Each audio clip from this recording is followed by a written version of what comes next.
Hey guys, welcome to the good, the bad, and the ugly. And it's a review show. Why am I doing a review show? I have no clue. I'm kind of being forced to. The first thing I'll be reviewing is a YouTube channel. A good friend of mine's channel named TeamGamesFreaks1. And the creator is Richard. He has a couple of other cast members. I'm not going to start naming them name by name. But let's get to this review. Okay, first of all, the good.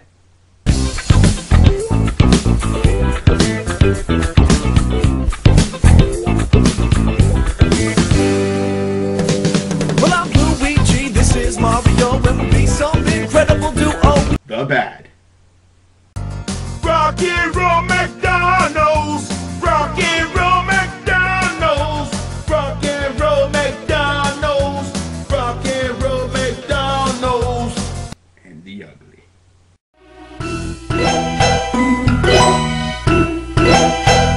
Okay, so yeah, basically I'm going to be mentioning the good things, the bad things, and the ugly things. And when I talk about ugly, it's just going to be like quality-wise, you know. Okay, so the good. He has a lot of good sketches just to start off with. You know, some of them do lack a little bit, but most of them I would say are pretty good. Especially The Grinch Who Stole Christmas Again, Machine vs. Bemis 100, and I'm not just saying that because I guest star.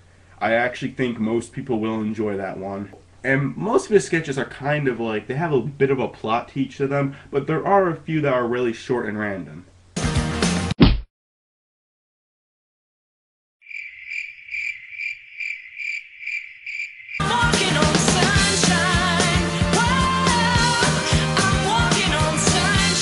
His abridged series, that is definitely the best thing on his channel. He has 9 episodes of his abridged series up to the date on filming this. Actually, there could be more. I think it's only 9 though. And that's for Legend of Zelda Ocarina of Time abridged, which I do the voice of Ganondorf, by the way.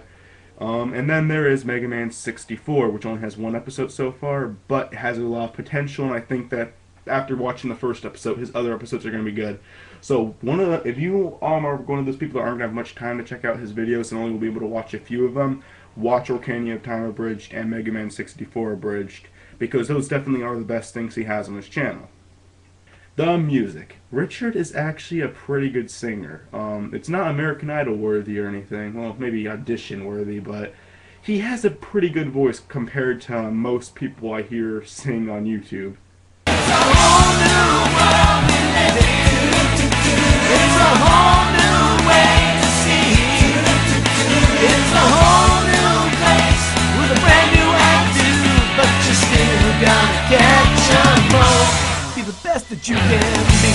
Pretty good. His cast. I've gotten the opportunity to talk to 3 of his cast members under a video chat. 1, Richard, the owner of the channel. 2, Brian, who's just a cast member and a likable person. I've talked to him. And 3, Aaron, who is probably like Richard's Nick. You know, like it's me and Nick. Aaron's like the Nick of TeamGamesFreaks1. If you don't know what I'm talking about, Nick is my cast member, like my number, like he's the second most important person to our videos. And Aaron is a very funny, enjoyable guy to talk to. I mostly talk to him when him and Richard are both in the same room, like when we do the video chat thing. We've done live shows, all 3 of us together have done live shows on Blog TV. Very enjoyable cast, and I haven't talked to all the other cast members, but overall, from watching the videos, he has a likable cast. And when you're making videos, that's one of the most important things, having a likable cast. You can't have a cast full of horrible actors or people who just don't really amuse you or entertain you in any way.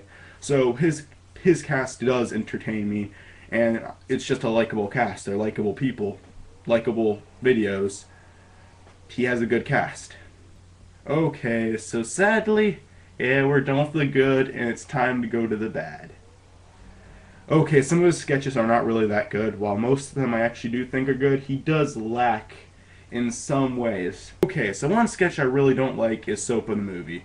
Soap in the Movie was a good idea, and it had good animation in it, but the plot of the like it was a fake commercial. The plot with the commercial and the quality with the noise was pretty bad. I couldn't really understand what they were saying, and I don't mean to be rude, but it just really wasn't that great. When it comes to the idea of it and the animation, it's worth watching, but it could have been so much better than that.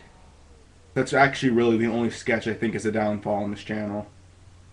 And another thing on the bad, I know Richard's not going to like that I put this on the bad, but random battles. This could be classified as an opinion, but I personally only think the first 3 random battles are worth watching. So if you're going to watch the random battles, watch the first 3.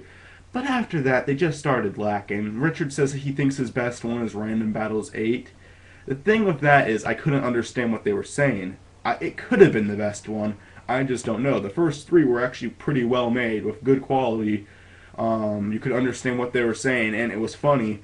But then the other ones after that just kind of lacked a little bit. I think he was rushing them too much. Like, there was a random battle being put up, like very often you would get another random battle. He was doing it way too quickly, and I think that's where the problem comes in. You gotta take time to think about it if you're gonna make that many sequels to a sketch. To me, the future random battles were kind of like just repetitive and just not as funny as the first 3. And the ugly. Like I said, there has been a few videos where it was hard to understand what they're saying. That hasn't been a problem for a few months, so I think he finally got that problem fixed. And when it comes to voice acting and that stuff, he actually has a really good mic for that. So, kudos to Richard. So, that is the review for TeamGamesFreaks1. I guess I gotta give this a rating. Out of 1 to 10, I'd give this channel a 7 out of 10. So that's a C. He's kind of new to YouTube, and like a B or an A would probably go under like a channel of someone who's professional, like Smosh or something like that, or Rich Alvarez. So that's pretty good for someone who's only been on YouTube for a year and is just getting started, doesn't have that many effects yet, doesn't have one like grade A quality. His quality is good, but it's not like Smosh or Rich Alvarez quality. But he is definitely. I could see him in a few years being very professional with his work and getting a lot of subscribers because he has likable work. So that was my review for TeamGamesFreaks1. Michael out. That was really gay. Take that, you bitch.